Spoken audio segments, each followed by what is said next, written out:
ಇದು ಸರ್ವೇ ಸಾಮಾನ್ಯ 2 ಮಾರ್ಕ್ಸ್ ಕೇಳ್ತಾರೆ. ಎಷ್ಟು ಮಾರ್ಕ್ಸ್ ಕೇಳ್ತಾರೆ?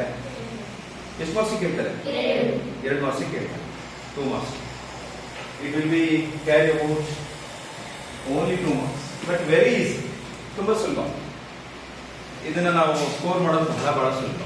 ಒಂದು 2-3 ಸ್ಟೆಪ್ ಅಲ್ಲಿ ಈ ಪ್ರಾಬ್ಲಮ್ ನಾವು ಸಾಲ್ವ್ ಮಾಡಬಹುದು. We can solve this problem within how many steps? Only 3 steps.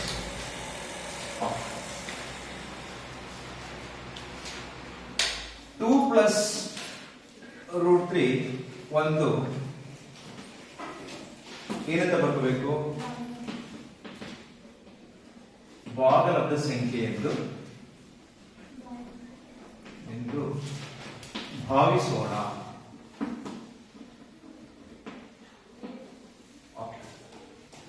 So ಹಾಗಾಗಿ 2 plus root 3 is equal to what? P by Q. ಹಾಗೆ P, Q belongs to Z and Q is not equal to what? 0. ನೋಡಿ ಮಕ್ಕಳೇ, ಇದನ್ನ ಹೀಗೆ left ಅಲ್ಲಿ ಇಟ್ಕೋಬೇಕಿದೆ. Root 3 ಇವು root 3 is equal to P by Q. ಈ ಕಡೆ ಬಂತು ಅಂದ್ರೆ ಏನಾಗುತ್ತೆ? -2 ಆಗುತ್ತೆ.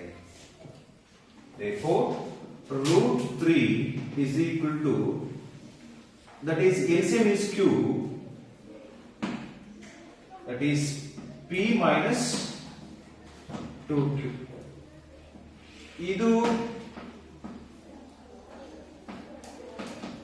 ಅಭಾಗ ಲಬ್ಧ ಆಗುತ್ತೆ.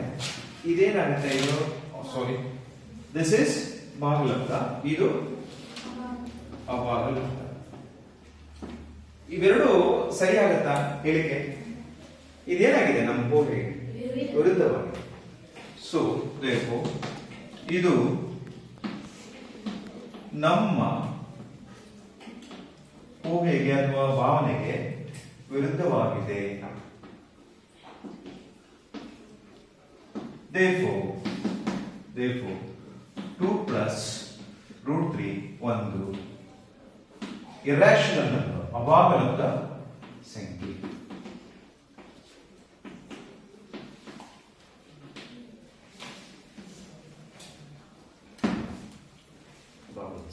ಅರ್ಥ ಆಯ್ತಾ?